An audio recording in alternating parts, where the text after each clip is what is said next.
आजकल रिश्ते तो सूर्यमुखी के फूलों की तरह होते हैं, जिधर ज्यादा फायदा मिले उधर ही घूम जाते हैं। अपना और पराया क्या है? जो भावनाओं को समझे वो अपना, जो भावना से परे हो वो पराया, जो दूर होकर भी पास हो वो अपना, और जो पास रहकर भी दूर हो वो पराया। जिंदगी में हमेशा उनसे दूर रहना जो आप में वह कमी बताए जो आप में है ही नहीं। अपनी गलती को ना मानना। एक और गलती होती है, जो लोग अपनी गलती नहीं मानते वह आपको अपना कैसे मानेंगे? सब संस्कार की बात है, वरना माचिस से दिया भी जलाया जाता है और सिगरेट भी, प्यार और दोस्ती हर जगह पाए जाते हैं, परंतु यह ठहरते वहीं हैं जहां पर इन्हें इज्जत मिलती है। ईश्वर से कभी उम्मीद मत छोड़ना और दुनिया से कभी उम्मीद मत रखना। भरोसा रखें। हम जब कहीं किसी का अच्छा कर रहे होते हैं तब हमारे लिए भी कहीं कुछ अच्छा हो रहा होता है। एक गांव में एक बहुत ही गरीब ब्राह्मण रहता था और उसके घर में एक विशाल पीपल का वृक्ष था। उस वृक्ष पर एक मोर मोरनी का जोड़ा रहता था। वह दोनों, मोर और मोरनी, बहुत ही बुद्धिमान थे। वह ब्राह्मण बड़ा ही सीधा साधा और सच्चा इंसान था। वह बेचारा गरीबी का जीवन जी रहा था और परिवार का पालन पोषण भी सही से नहीं कर पाता, लेकिन वह ब्राह्मण उन दोनों, मोर और मोरनी, का बहुत ख्याल रखता था। वह उनको खाने को भोजन देता और पीने के लिए पानी देता था। उस ब्राह्मण के दिल में जीव जंतुओं एवं पशु पक्षियों के लिए बहुत ही दया भावना थी। वह मोर और मोरनी भी उस ब्राह्मण के घर पर बहुत खुश थे। मोर को अपने लिए भोजन लेने कहीं जाना भी नहीं पड़ता था, क्योंकि ब्राह्मण भोजन उनके घोंसले में ही दे दिया करता था। फिर एक दिन मोरनी मोर से कहती है कि यह ब्राह्मण मन का कितना अच्छा है और हमारी कितनी सेवा करता है, परंतु यह आवश्यकता से ज्यादा सीधा साधा है। यह अपने भोलेपन के कारण अपना आत्मविश्वास खो चुका है और यह अपने परिवार का पालन पोषण भी ठीक प्रकार से नहीं कर पाता। मोर कहता है, हाँ प्रिय, गरीबी के कारण इसके जीवन में बहुत कष्ट है। तब मोरनी कहती है, संसार में यह 6 कष्ट बड़े ही दुखदायी होते हैं। पहला दुख है पत्नी का वियोग, दूसरा दुख है अपनों द्वारा किया गया अपमान, तीसरा दुख है कर्ज को ना चुका पाना, चौथा दुख है दुष्ट राजा की सेवा करना, पांचवा दुख है दुष्ट पुरुषों की संगत करना और छठा दुख है गरीबी में जीवन का गुजारा करना। इन दुखों के कारण मनुष्य का शरीर बिना अग्नि के ही जलता रहता है। ब्राह्मण को अत्यंत चिंतित और लाचार देखकर एक दिन मोर और मोरनी ने आपस में विचार किया कि हमें ब्राह्मण की कुछ मदद करनी चाहिए। बेचारा ब्राह्मण हमारे लिए इतना कुछ करता है, सारे पक्षियों की इतनी सेवा करता है, इसके बदले में हमें इसके लिए कोई काम, किसी रोजगार का इंतजाम करना चाहिए, ताकि इसका और इसके परिवार का जीवन सुखी से व्यतीत हो सके। रात भर सोचने के बाद अगले दिन मोर और मोरनी ब्राह्मण से कहते हैं, हे ब्राह्मण, आप राजा के पास चले जाओ और राजा से कहना कि वह अपने यहां तुम्हें काम पर रख ले, और जिस समस्या को कोई नहीं सुलझा पाएगा उस समस्या को तुम सुलझा दोगे, और वेतन के रूप में राजा से रोज 100 स्वर्ण मुद्राएं मांग लेना। ब्राह्मण कहने लगा, हे पक्षियों, इतनी मुझ में काबिलियत कहां कि जो मैं राजा की समस्या का समाधान कर पाऊं, लेकिन फिर भी तुम दोनों कहते हो तो मैं चला जाता हूं। मोर और मोरनी के कहने से वह गरीब ब्राह्मण राजा के दरबार में पहुंच गया, और जैसा जैसा दोनों पक्षियों ने उसे समझाया था, ब्राह्मण ने राजा से वैसा ही कह दिया, और हर रोज वेतन के रूप में 100 स्वर्ण मुद्राएं भी मांग ले। राजा कहने लगा, ब्राह्मण, जानते हो 100 स्वर्ण मुद्राएं हमारे यहां मंत्री को भी नहीं मिलती हैं, और तुम हमसे 100 स्वर्ण मुद्राएं पाना चाहते हो। ब्राह्मण ने सिर झुकाकर उत्तर दिया, हां महाराज, 100 स्वर्ण मुद्राओं से कम नहीं लूंगा। उधर मंत्री ने ब्राह्मण को देखा कि उसका रंग सांवला है, शरीर बहुत कमजोर है, मैले कुचले फट पुराने वस्त्र हैं, सिर पर फटी हुई पगड़ी बंधी हुई है। उसका चेहरा बता रहा था कि वह ब्राह्मण बहुत ही गरीब है। फिर भी मंत्री को न जाने क्या सूझी। उसने राजा से कहा कि महाराज, इसे आप 100 स्वर्ण मुद्राओं के वेतन में रख लीजिए। ये ब्राह्मण गरीब तो है, पर 100 स्वर्ण मुद्राओं से कम में नहीं मान रहा है, तो इसमें कोई ना कोई काबिलियत जरूर होगी। राजा बोला, मंत्री जी, यदि मैं इसे 100 स्वर्ण मुद्राएं देकर काम में रख लूंगा तो क्या दूसरों के साथ अन्याय नहीं होगा? हमारे पुराने दरबारी भी इतने रुपए नहीं पाते हैं। मंत्री ने कहा, महाराज ब्राह्मण, यदि 100 स्वर्ण मुद्राएं पाने की जिद कर रहा है तो जरूर कोई ना कोई विशेष बात तो इसमें होगी। आप इसके चेहरे को देखकर किसी निष्कर्ष पर मत पहुंचना। मंत्री के बार बार आग्रह करने पर राजा ने ब्राह्मण को अपने यहां काम पर रख लिया। फिर शाम को राजा ने उस ब्राह्मण को 100 स्वर्ण मुद्राएं दे दी। 100 स्वर्ण मुद्राएं लेकर वह ब्राह्मण अपने घर आया और वह मुद्राएं उसने अपनी पत्नी के हाथ में थमा दी। उसकी पत्नी ने आज पहली बार इतना धन देखा था। उसकी आंखें फटी की फटी रह गई। वह कहने लगी कि आप इतनी स्वर्ण मुद्राएं कहां से लाए हो? ब्राह्मण ने कहा, देखो, डरने की कोई आवश्यकता नहीं है, मैं यह मुद्राएं कहीं से चुरा कर नहीं लाया हूं। मैं इन दो मोर और मोरनी के कहने से आज राजा के दरबार में गया था और राजा से 100 स्वर्ण मुद्राएं वेतन रोज पाने वाला काम मांग लिया। फिर मंत्री जी की सिफारिश पर राजा ने मुझे काम पर रख लिया। लेकिन मैं यह सोचकर हैरान हूं कि राजा ने रख तो लिया, परंतु कभी कोई ऐसा काम आ गया तो मैं उसे हल कैसे करूंगा। तभी मोर ने हंसते हुए कहा, ब्राह्मण देवता घबराइए मत, देने वाला तो ईश्वर है। जब वो देता है तो छप्पर फाड़ कर देता है, जब उसने दिया है तो समाधान भी वही बताएगा। आज ब्राह्मण को उन दोनों मोर और मोरनी के फैसले पर बहुत खुशी हो रही थी। अब तो हर रोज ब्राह्मण को राजा के दरबार से 100 स्वर्ण मुद्राएं मिलने लगी। ब्राह्मण हर रोज मुद्राएं लाकर अपनी पत्नी को दे दिया करता था। ब्राह्मण की पत्नी ने पहले तो उन मुद्राओं से अपनी रोजमर्रा की जरूरत को पूरा किया और बचे हुए पैसों को ब्राह्मण और ब्राह्मणी ने मोर और मोरनी को दे दिया और कहा कि इन मुद्राओं पर तुम्हारा भी अधिकार है। फिर उन स्वर्ण मुद्राओं को मोर और मोरनी परोपकार के कार्यों में लगाने लगे। ब्राह्मण और ब्राह्मणी उन मुद्राओं से गरीबों को खाना खिलाने लगे, जंगल में रहने वाले पशुओं के लिए पानी की व्यवस्था करते और धीरे धीरे उन दोनों पति पत्नी ने एक पाठशाला खुलवा दी ताकि गरीब लोगों के बच्चे जो पैसों की कमी के कारण पढ़ नहीं पाते वह भी पढ़ सकें। अक्सर बहुत से गरीब बच्चों का भविष्य भी गरीबी के कारण सिमट कर रह जाता है।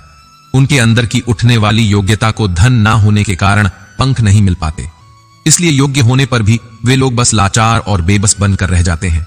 मोर और मोरनी ने भी उन रुपयों से नगर के हर एक गरीब और बेबस की सहायता की। उधर राजमहल में ब्राह्मण को देखकर दूसरे दरबारी उससे जलने लगे। वे हमेशा सोचते रहते थे कि मंत्री की मूर्खता के कारण यह ब्राह्मण रोज 100 स्वर्ण मुद्राएं ले जाता है और राजा साहब ने अभी तक इससे कोई 100 स्वर्ण मुद्राओं वाला काम भी नहीं करवाया।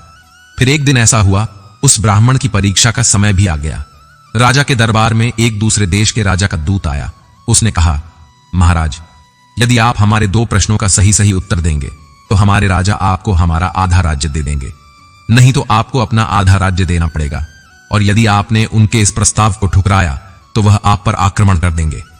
उस दूत की बात सुनकर राजा बड़ी चिंता में पड़ गया कि अगर दूसरे राजा की बात नहीं मानी तो व्यर्थ में ही रक्तपात होगा।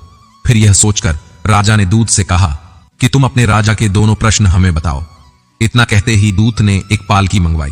उस पालकी में 3 मूर्तियां रखी हुई थीं। वो तीनों मूर्तियां संगमरमर के पत्थरों से बनी हुई थीं और तीनों मूर्तियां देखने में बिल्कुल एक जैसी लगती थीं। दूत ने कहा, महाराज, हमारे महाराज का पहला प्रश्न है कि इन तीनों मूर्तियों में श्रेष्ठ मूर्ति कौन सी है। यह सुनकर राजा और समस्त दरबारी सोच में पड़ गए। यह मूर्तियां तो दिखने में एक जैसी ही हैं, फिर इनमें से कोई एक श्रेष्ठ सिद्ध कैसे हो सकेगी। राजा सहित राजा के सभी दरबारी उन मूर्तियों में अंतर सिद्ध नहीं कर सके। तभी अचानक मंत्री को याद आया कि हमने 100 स्वर्ण मुद्राएं वेतन वाले ब्राह्मण को किस लिए रखा है। फिर राजा ने तुरंत उस ब्राह्मण को बुलाया और उसे तीनों मूर्तियों में अंतर ढूंढकर श्रेष्ठ सिद्ध करने के लिए कहा। बेचारा भोला भाला ब्राह्मण मूर्तियों को देखकर आश्चर्य में पड़ गया कि इन तीनों मूर्तियों में अंतर कैसे पता किया जाए। यदि नहीं बता पाया तो राजा नौकरी से निकाल देगा। अब तो दरबार में ब्राह्मण से जलने वाले लोग भी सोचने लगे कि आज इस ब्राह्मण का खेल खत्म हो जाएगा।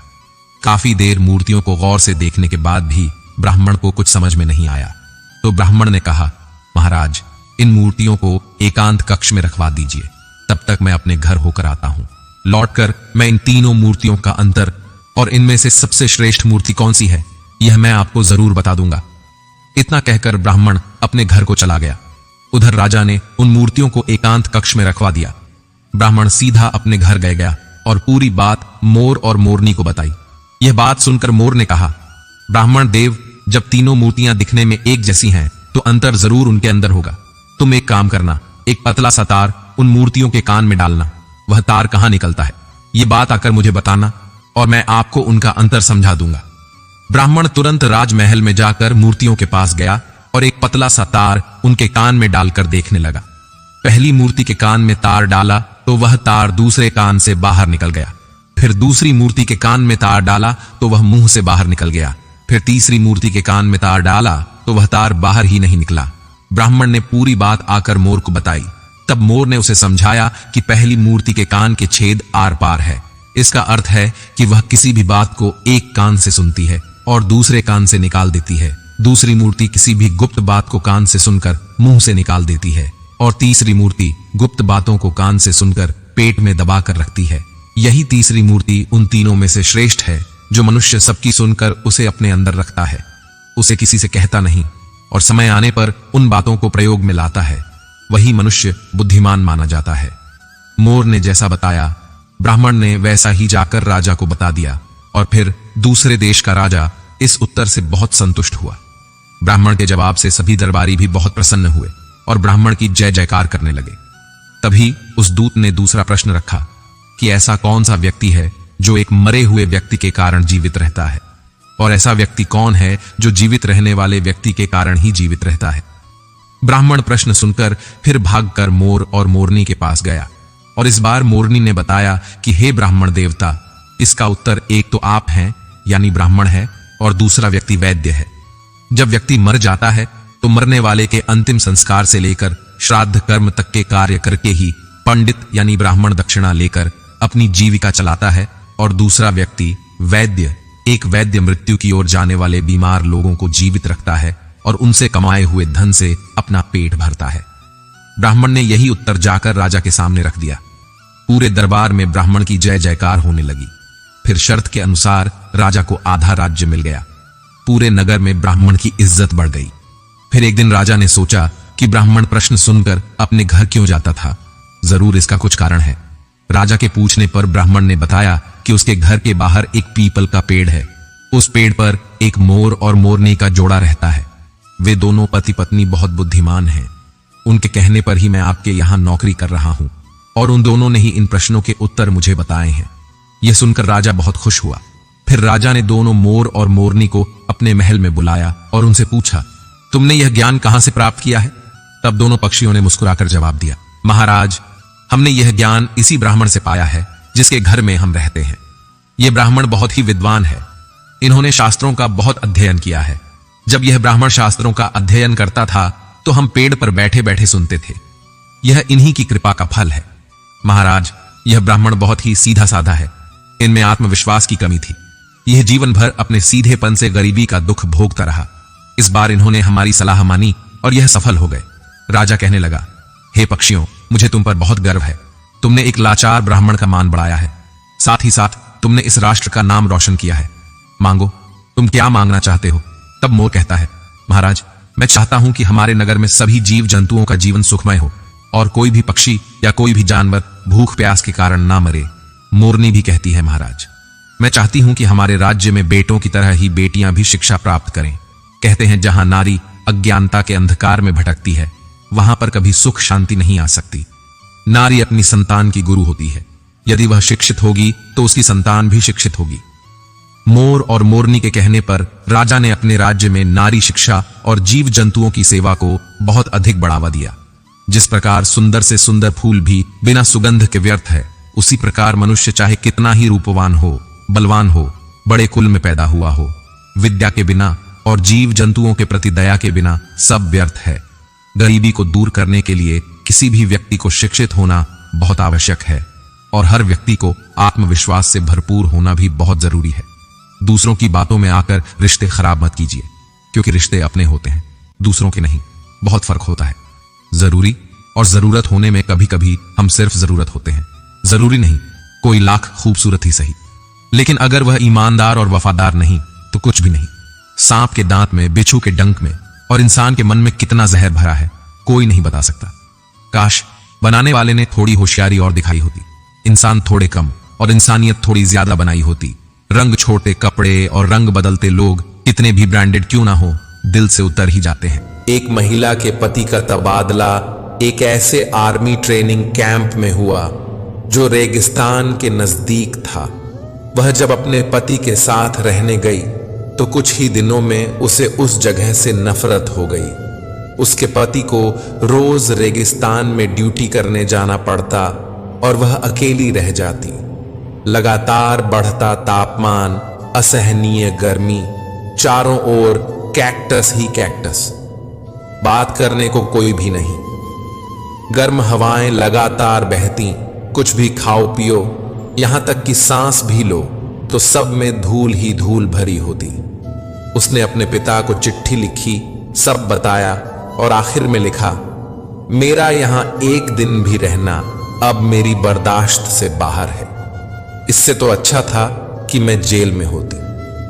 उसके पिता ने जवाब में सिर्फ 2 लाइनें लिखी और उन 2 लाइनों ने उस औरत की पूरी जिंदगी बदल दी। जानते हैं उसके पिता ने जवाब में क्या लिखा? 2 लोगों ने जेल की सलाखों के पीछे से देखा। एक ने कीचड़ देखा, दूसरे ने सितारों से भरा आसमान। एक ने कीचड़ देखा, दूसरे ने सितारों से भरा आसमान। इन पंक्तियों को उसने बार बार पढ़ा। उस पर इनका इतना गहरा असर हुआ कि फिर कभी उसने जीवन में शिकायतें नहीं की। उसके बाद उसने सिर्फ नेमतों को गिना और ईश्वर को उसके लिए धन्यवाद दिया। उसके बाद उसने कभी अपने जीवन में कीचड़ नहीं देखा, सिर्फ और सिर्फ सितारों से भरा आसमान देखा। जैसा आप देखना चाहेंगे वैसा ही है जीवन। बेशक कई परिस्थितियां हमारे हाथ में नहीं होती, पर उन पर हमारी प्रतिक्रिया कैसी हो यह पूरी तरह से हमारे ही हाथ में होता है।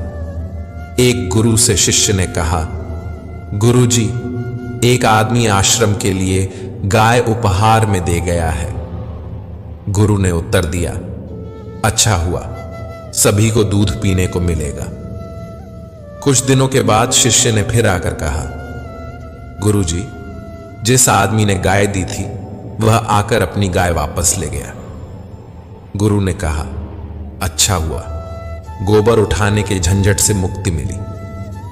परिस्थिति बदले तो अपनी मनस्थिति बदल लो, फिर दुख भी सुख में बदल जाएगा। सारा खेल तो बस नजरिए का है। दोस्तों, याद रखना, इन 2 पंक्तियों को हमेशा याद रखना और दोहराना। जब भी परिस्थितियां प्रतिकूल हों, 2 लोगों ने जेल की सलाखों के पीछे से देखा। एक ने कीचड़ देखा और एक ने तारों से भरे आसमान को। जिस समय कोई समस्या जन्म लेती है उसके साथ ही उसका समाधान भी जन्म लेता है। मुश्किल से मुश्किल हालात में भी दिन सिर्फ 24 घंटे का ही होता है। वक्त ठहरता कहाँ है, जैसा भी हो गुजर ही जाता है। अंधेरी से अंधेरी रात भी अपनी कोख में दिन का उजाला लिए होती है। जीवन कभी कभी ऐसे दौर से गुजरता है जैसे एक ट्रेन किसी सुरंग से गुजरती है, घुप अंधेरे से भरी सुरंग से। पर क्या हम उस वक्त अपनी टिकट फेंककर उस ट्रेन से बाहर कूद जाते हैं? नहीं, क्योंकि हमें यकीन होता है कि ट्रेन का चालक हमें सुरक्षित रूप से उस सुरंग से बाहर ले जाएगा।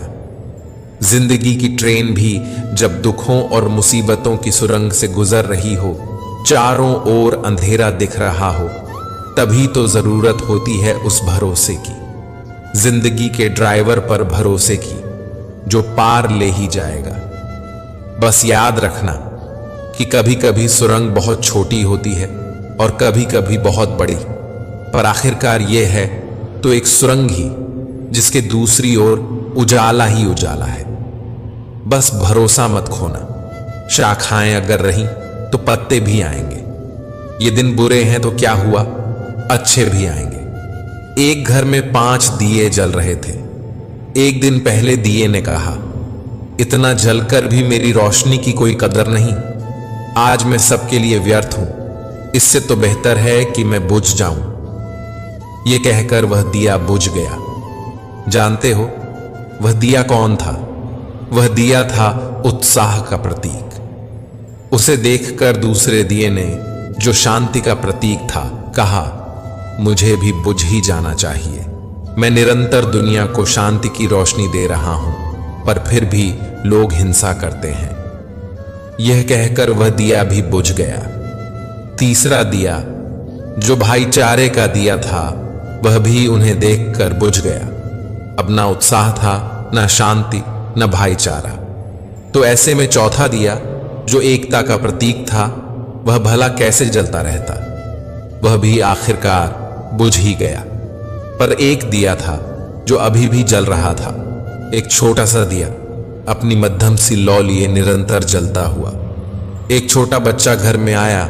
उसे 4 बुझे दियों को देखकर अफसोस नहीं हुआ, बल्कि 5वें जलते हुए को देखकर वह खुशी से झूम उठा और उस नन्हे से दिए से उसने वह चारों बुझे दिए फिर से रोशन कर दिए। जानते हो वह दिया कौन सा था? वह दिया था उम्मीद का दिया, आशा का दिया। उम्मीद वक्त का बहुत बड़ा सहारा है उम्मीद तो हर लहर किनारा है। मुश्किल वक्त में अगर किसी चीज की बहुत जरूरत है तो वह है उम्मीद की, आशा की, सहयोग की और एक दूसरे के साथ मिलकर खड़े होने के एहसास की। मित्रों, मिटाने से मिटते नहीं भाग्य के यह लेख। कर्म अच्छे करता चल, फिर ईश्वर की महिमा देख। दर्द ना होता तो खुशी की कीमत ना होती। अगर सब कुछ केवल चाहने से मिल जाता तो दुनिया में ऊपर वाले की जरूरत ना होती। कुछ पल तन्हाई में बैठकर ईश्वर को याद कर लिया करो, फिर देखना बहुत सुकून मिलेगा। इमली का नाम लेने से मुंह में पानी ना भर आए और ईश्वर का नाम लेने से आत्मा को ठंडक ना मिले, ऐसा हो ही नहीं सकता। गुजरी हुई जिंदगी को कभी याद ना कर। तकदीर में जो लिखा है उसकी फरियाद ना कर। जो होगा वह होकर रहेगा। तू कल की फिक्र में अपनी आज की हंसी बर्बाद ना कर। जिंदगी सड़क की तरह है, ये कभी भी सीधी नहीं होती। कुछ देर बाद मोड़ अवश्य आता है, इसलिए धैर्य के साथ चलते रहो। आपकी जिंदगी का सुखद मोड़ आपका इंतजार कर रहा है। मुश्किलें अगर दरवाजा खटखटाए तो कभी डरना मत। निडर होकर दरवाजा खोल दो, क्योंकि कामयाबी अपना भेष बदल कर ही आती है। याद रखना कि डर के आगे ही जीत होती है। समय जब पलटता है तो सब पलट कर रख देता है। इसीलिए अच्छे दिनों में अहंकार ना करो और खराब दिनों में थोड़ा सब्र करो।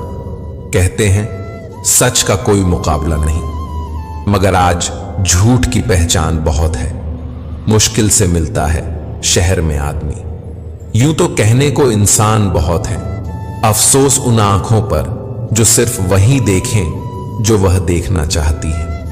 अफसोस उन कानों पर जो वही सुनते हैं जो वह सुनना चाहते हैं। अफसोस उस जुबान पर जो सिर्फ अपने फायदे में बोले।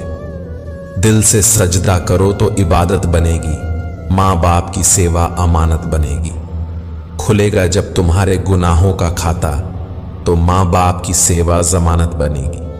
जरा सी जिंदगी में यहाँ व्यवधान बहुत है, तमाशा देखने को यहाँ इंसान बहुत है। खुद ही बनाते हैं हम जिंदगी को पेचीदा, वरना जिंदगी के नक्शे तो आसान बहुत हैं। अजीब खेल है ऊपर वाले का, लिखता भी वही है, मिटाता भी वही है, भटकाता भी वही है, राहत दिखाता भी वही है, उलझाता भी वही है, सुलझाता भी वही है। जिंदगी की मुश्किल घड़ी में दिखता भी नहीं, मगर साथ देता भी वही है। अजीब दौर है, हर शख्स यही सोचता है तमाम शहर जले, एक मेरा घर ना जले। बस यही दौड़ है इस दौर के इंसानों की, तेरी दीवार से ऊंची मेरी दीवार बने। इस तरह ना कमाओ कि पाप हो जाए, इस तरह ना खर्च करो कि कर्ज हो जाए, इस तरह ना खाओ कि बीमारी हो जाए, इस तरह ना बोलो कि क्लेश हो जाए, इस तरह ना चलो कि देर हो जाए, इस तरह ना सोचो कि चिंता हो जाए। किसी ने पूछा कि सब कुछ खो देने से ज्यादा बुरा क्या है?